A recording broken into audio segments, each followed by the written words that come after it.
umuvandimwe wacu yasinziriye mu mahoro y'Imana, yasinziriye mu kwizera, yasinziriye no mu byiringiro. Turamugushikirije Nyagasani umwami wacu. Reka mbasabe duce bugufi dusenge Imana. Dusenge. Nyagasani Imana ishobora byose, tuzi ko abapfire mu mwami wacu Yesu Kristo bari kumwe nawe, kandi duhamya yuko abakwizera bose babana nawe iteka ryose bishimye. Turakwingingira rwose kwakira uyu muvandimwe wacu udukuwemo, kandi umwami Yesu aravuga ati nimuze abo data yahaye umugisha muragwe ubwami bw'abatunganirijwe uhereye ku kuremwa kw'isi muri Yesu Kristo umwami n'umukiza wacu. Tuvuge ngo amina. Reka dusabe rero abadufasha kururutsa umubiri muri iyi mva, ariko dukomeza kuririmba mu mwanya barimo kubidufasha.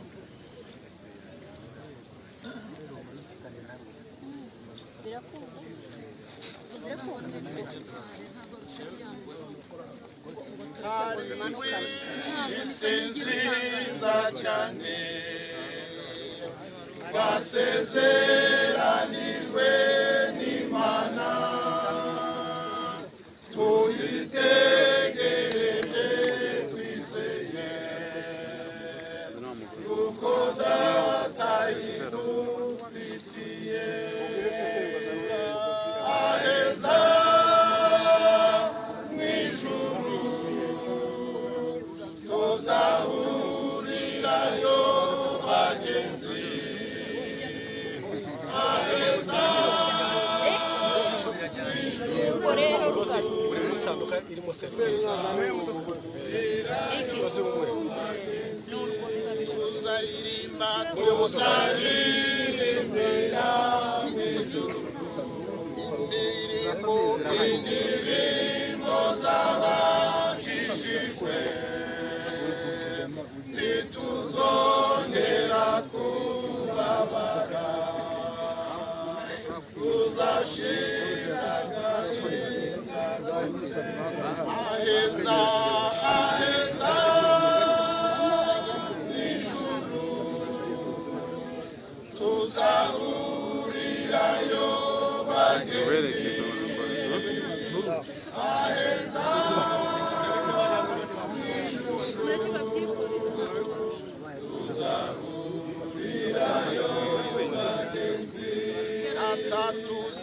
atatuza musingiriza ubwo buntu yatugiriye, urukundo n'urukundo rwe n'imbabazi, n'imigisha nyatwungukira. Aheza aheza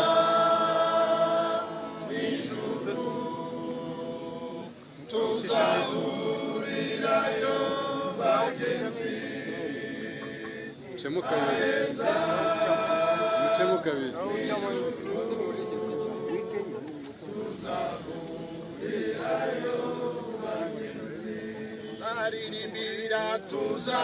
tuzaririmbira mw'ijuru, indirimbo z'abakijijwe, ntituzongera kubabara, tuzashira agahinda kose. Aheza aheza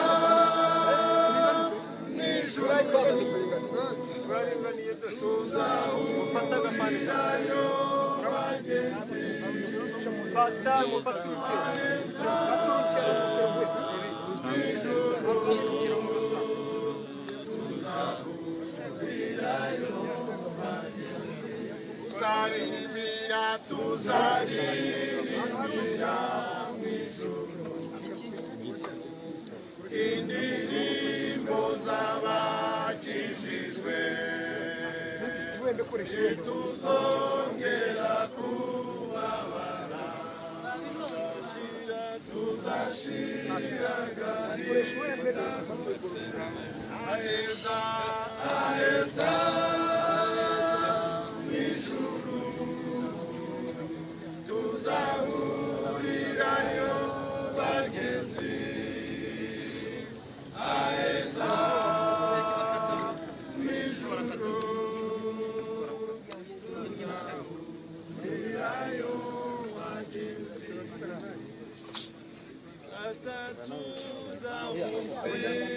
rekera byikorera wenyine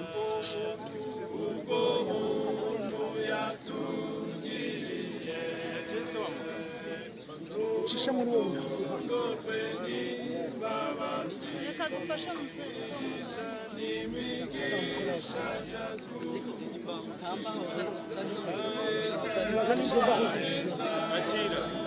uzana izo mbaho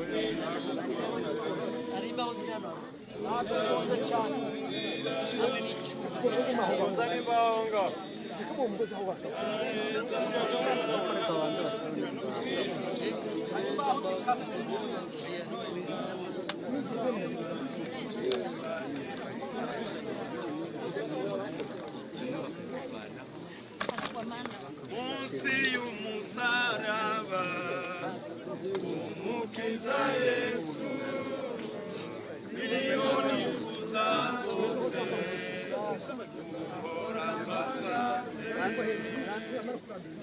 ibuye ry'igitare imbere y'igicucu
umva musaza habe mu umwe ugiye kubayobora urashira hejuru gato hanyuma tuvanemo imbaho umanure urugaho wowe birangara gufata barazikuramo nta kibazo nazo imbaho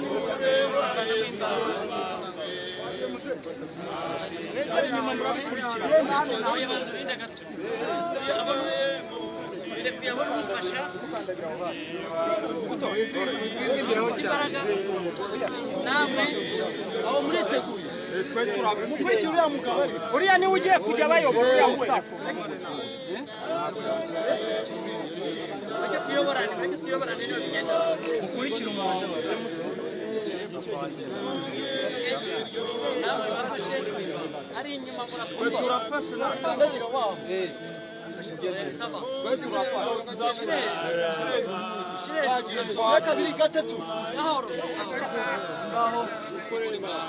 umva twe turafashe tugende tumanuka twe turagenda mureke umuntu umwe abayobore gahoro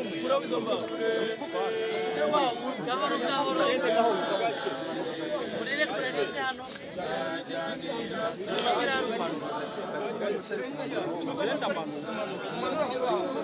ntimukandagireho yubacunga ubabwira abamanura n'abasigaye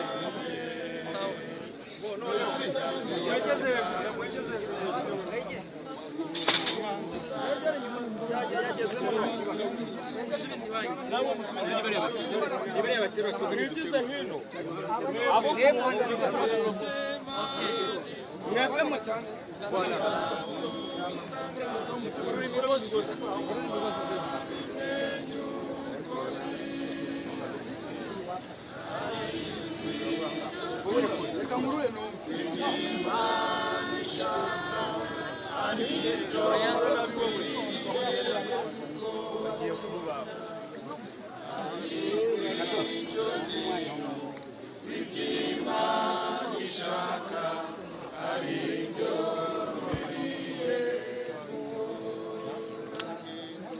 murakoze cyane Imana ibaha umugisha kudufasha.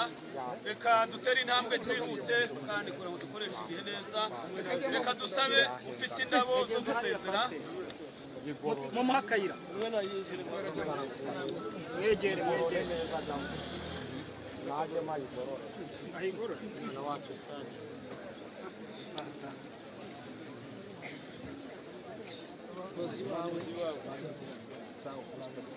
ufata uzamuke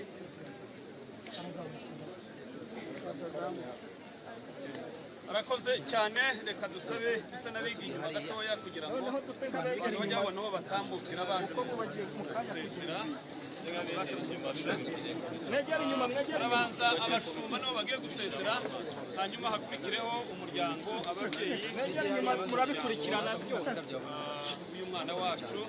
Hanyuma yo gusezera turababwira ibindi bigiye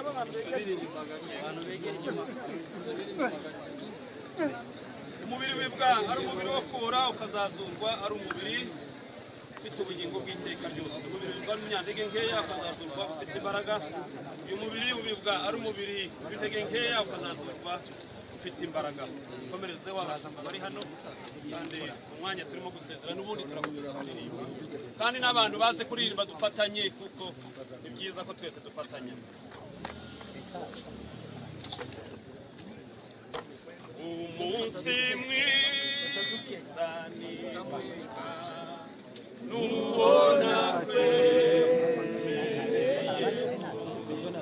wa mbere y'umucunguzi ye kwizibya we nishime singize singize Yesu wanyu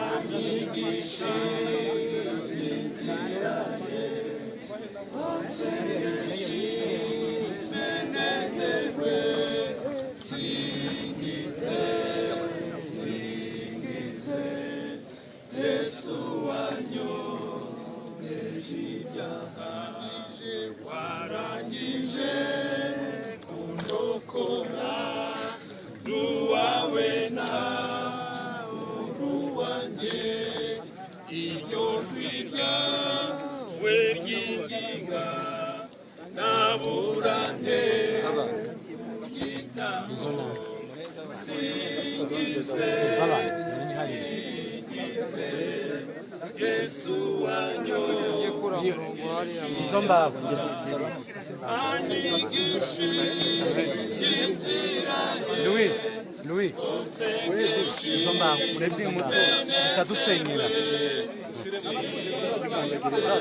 ziradusenyera Yesu wanyogeje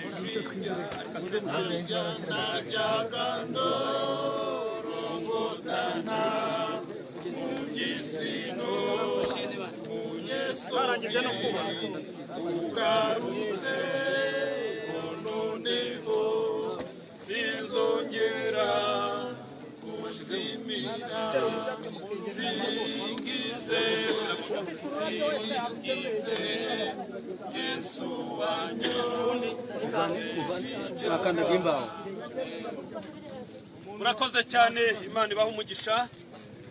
Kuri twebwe twese tumaze gusezera, mureke tubasabe twigire nk'inyuma kugira ngo barimo kudufasha babone uburyo bisanzura. Duse n'abigiye inyuma kugira ngo bisanzure, igikorwa kibashe kwihuta. Yego mudufashe twihute n'iki gikorwa.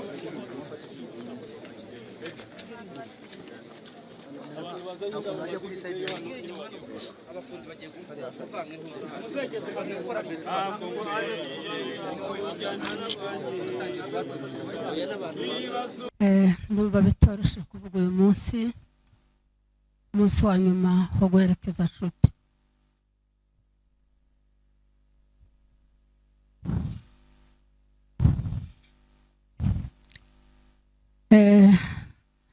Imana yamukunze kuturusha, ababyeyi bari bamukunze, twari tumukunze, kabanyina wabo n'abavandimwe biwe, banyirame bari bamukunze, ariko Imana yo mu ijuru yaturushije amaboko, kandi ubushake bw'Imana ku bantu buza busharira, ariko ntaco twahinduraho. Nshuti yari umwana mwiza, akenshi nakundaga kugera hano iwabo ari ku ishuri, ariko noneho habaye ejo bundi dufite ubukwe, araza turifotozanya, twifotoje amafoto nk'atatu, ariko sinamenya ko ansezera, akambwira ngo mama ukungo ngwino twifotoze, ariko kuba uyu munsi tumwerekeje nta kundi twabigenza. Imana imwakire mu bayo. Reka mbwire umuryango wa Deni na Nyabera, Imana yo mu ijuru ikomeze bakomeze. Twari twumvisha amagambo y'ihumure, amagambo meza kuri nshuti. Natekereje ndavuga ngo twoshaka twoza tureka kurira no kubabara, kubera kuko amagambo bavuze kuri uriya mwana, amagambo yagiye avuga, message yagiye atanga yari ayo gusezera, kandi yarakijijwe mu rwego ruhanitse. Ibintu yari uko akora byari ibintu byiwe bya nyuma, kubera ico kintu twumvishe dukomeye, twumva ibyiringiro byongeye kugaruka mu mitima yacu. Reka mpumuriza abavandimwe biwe bavukana nawe, abana bacu bari inshuti ziwe, ariko kuba Imana uyu munsi yamujanye mu bwami bwo mu ijuru, n'ukuri Imana yo mu ijuru ikomeze mwakire mu bayo, nta kundi twabigenza. Imana ishimwe kandi muhereze iruhuko ridashira. Murakoze cyane, mutwihanganire gato uyu musaza avuga ijambo ntazatinda. Ayaje ndayarangije ntaravuga. Ijambo rya mbere ibyerekana ko uyu mwana yari umuntu w'Imana nyine, baze murebere iri torero, murebe umuzunguko w'abantu hariya ku muhanda ukageza na hariya hose. Ibi ni ibyerekana ko umuntu w'Imana yataye. Rero kuvuga turangiza batubwiye ko uyu mwana yatashye, ukubasha ivuye kuvuga navuze se intongwe hazoboneka abantu bo kwerekeza umuntu kabandi b'i Nazareti, niko nange bitekereza. Ariko natangaye kuva nijoro gushitsa n'ubu, ndiko ndareba abantu bakantera ubwoba. Ariko rero kuko twahabaye twaza kwerekeza uyu mwana no gukomeza ababyeyi biwe, tubishimiye Imana. Imana ishimwe. Inkunga yacu y'umuryango twayitangira mu rugo, ngaho Imana ibahereza umugisha. Nkuko murumuna wanjye yabivuze mu ijoro ryakeye, yavuze ati inshuti hari ikintu kigeze kuba kiradutangaza. Kiri umwana yakundaga ishuri, yatangiye n'igihe kitaragera, sinzi niba afite 2 years. Noneho ubwo inshuti ariga muri Gardienne, yanze agera mu wa 3 primaire, atarafata ikaramu ngo yandike mu ikaye, ariko akabifata mu mutwe byose. Bamuhindura iryo shuri bamujyana iyo hakurya, nibwo atangiye kujya bamukubita ngo ajye afata ikaramu yandike. Yari bright rwose. Ibyo turabishima Imana. Inshuti igihe cyo cyose yabayeho, Imana yamugize umugabo, imugira umugabo mu rugo, imugira umugabo muri society. Narabibonye ibyo twebwe tutamuziho hano hanze, abo hanze barabitubwiye. Imana ibishimirwa. Ikindi nabonye imbaga y'abantu buze aho hanze, sinarinzi ko kubiri umere, kubera ukuntu abantu bavuye inahangaha, sinarinzi ko bishoboka ko haboneka abantu bashobora kuza gushyingura. Gahunda y'Imana kunitangaje n'ukuntu inshuti yagiye kwitaba Imana agasubira aho yavukiye, nta bantu bakihaba. Ibyo bintu rwose byankozeho. Bantu muhagaze, bantu mwicaye, n'abari hanze bose ndimo ndabona, muhumure turakomeye. Ndabizi ko mwese kibateye ubwoba no kubase ura muryango wa muzehe, none ni gute bimeze biti. Mbabwije ukuri kw'Imana iri mu ijuru dusenga, turakomeye. Hanyuma ndashimira mama wacu wo muri Kenya, yari afite imbogamizi nyinshi zatuma ataza.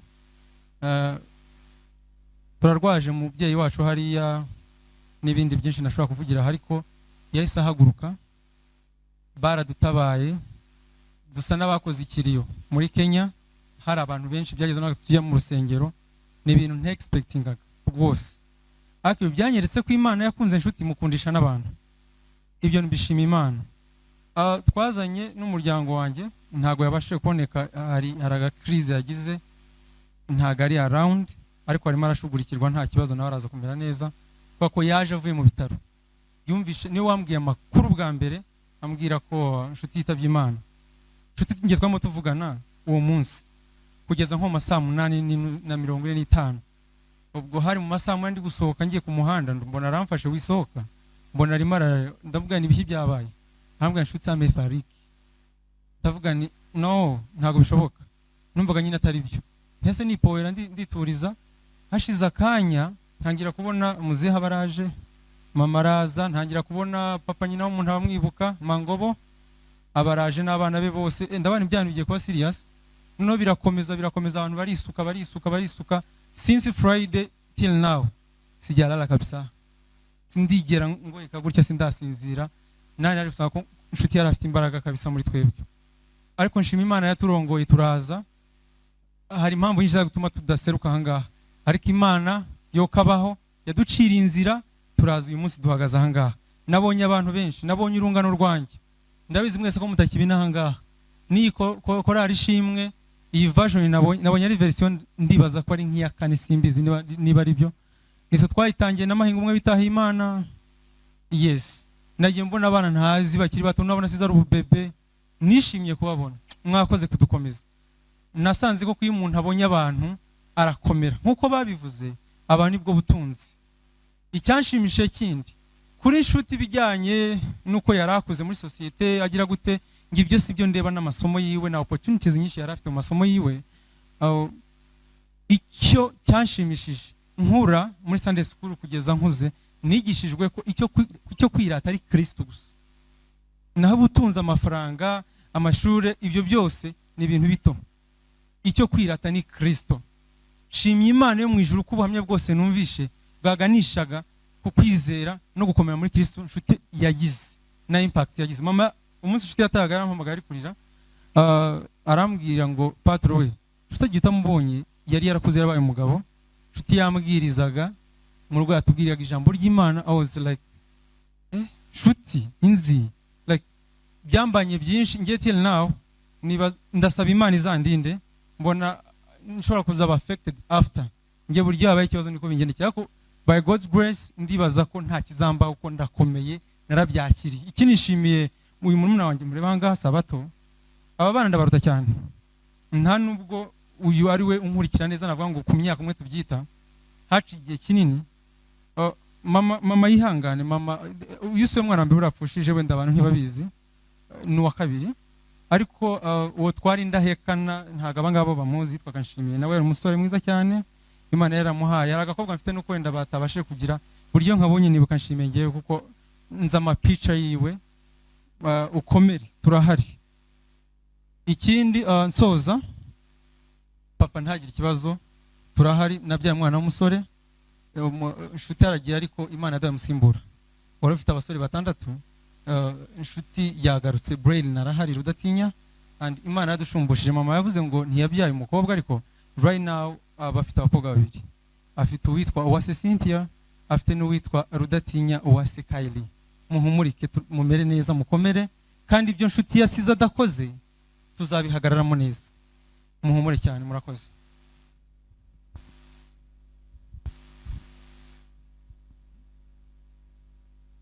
Mwiriwe.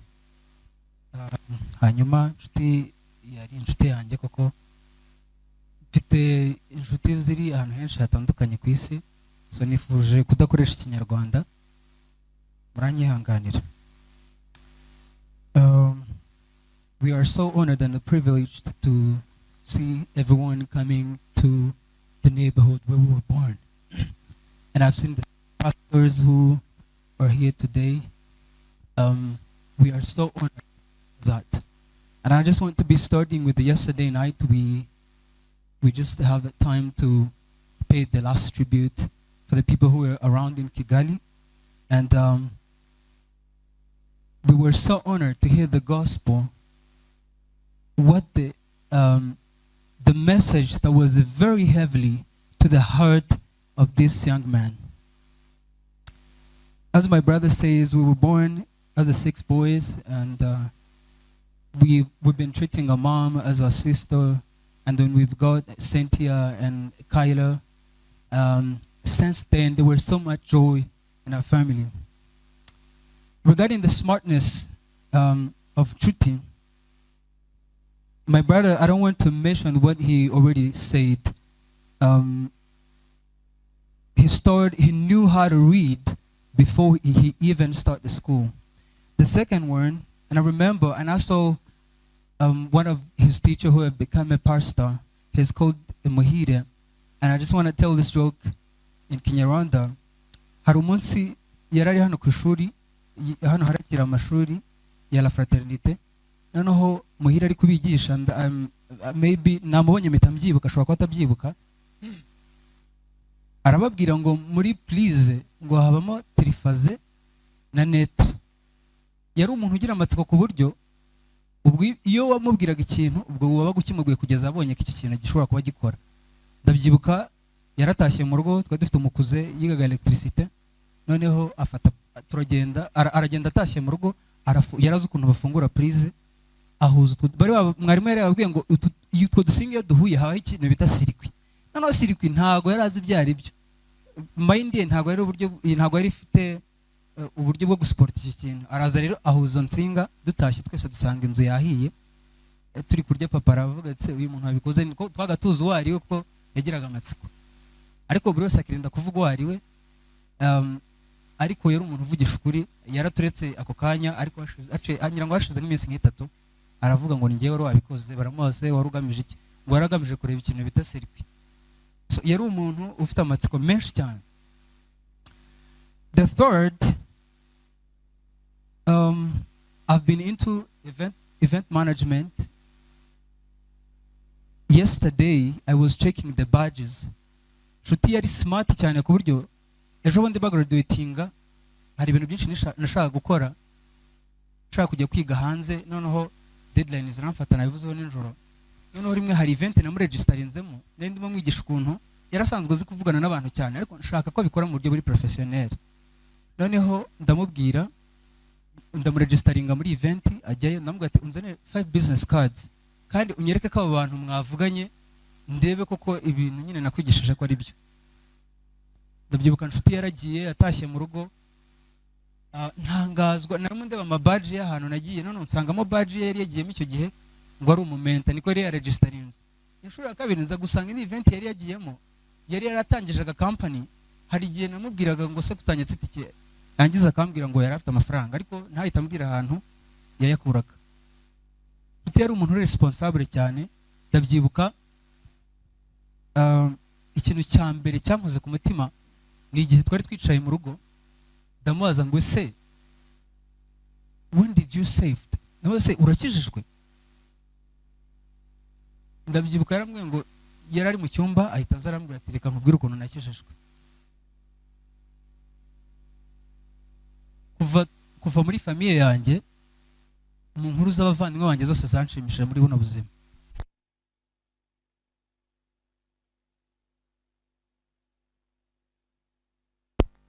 Yigaga ku ishuri, noneho hari mushuti we amaze kwigisha ijambo ry'Imana, hari ibintu ndishuwa ko atari yakiriyarinze ngo abisobanure neza. Mugenzi we araza aramucalenjinga, n'umwana mutoya wenda araza kuvuga, noneho arambwira ati icyo gihe nibwo nakijijwe, ariko ntabwo uwo muntu azi ko icyo gihe aribwo nakijijwe.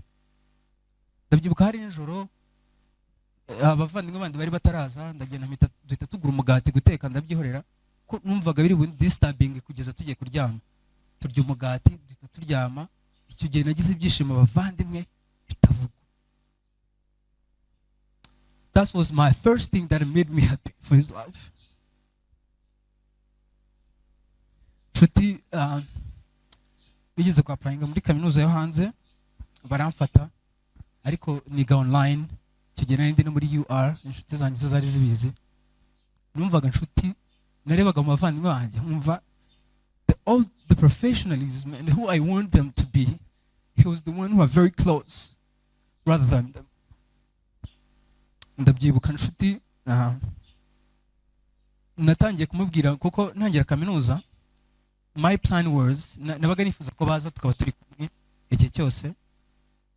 Nshuti ndabyibuka ntangiye kugenda mufasha, ndabyibuka yapplyinga muri AX pathway program baramufata, yaraje ko yakoze ntungura, tukadi mahirwe iyo umuntu ntabwo abantu babivuga, iza amahirwe mu kwa gatatu iyo program yari arimo kwari kubategura kugenda n'ubundi still, ariko yari yarabonye n'indi offer yo kujya kwiga muri Amerika. Ndabyibuka yigize no kumbwira before, ambwira ko no ku ishuri ryabo yagize amanota meza, ya graduate in high school umwaka ushize. I was so excited.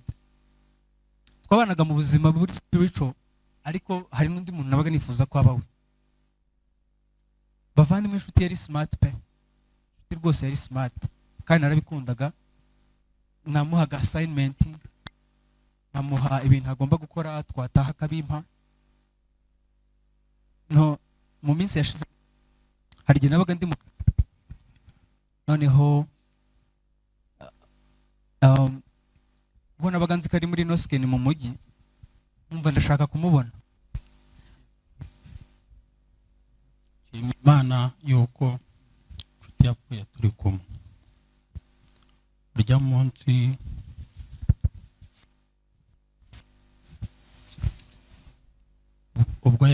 ubwo yagwaga hasi jya kumutesitinga, nabanje kumukoza intoki mu maso ku bantu batabizi, mbona ntabwo arimo arahombya. Nibwo nabwiye umukurikirana wati nshuti ngo tumujyane kwa muganga, araza ariko ubundi byari byarangiye, ariko wenda hari icyatumye wenda agenda mbere yuko ngenda, kuko uwo munsi nari niriwe fasha abakozi guhura ibishyimbo mu rugo. Kubera kwirirwa ku zuba naje kuzunga isereri, nari ngiye muri dushe ngwamo amaramo nk'iminota 2 ntarabyuka.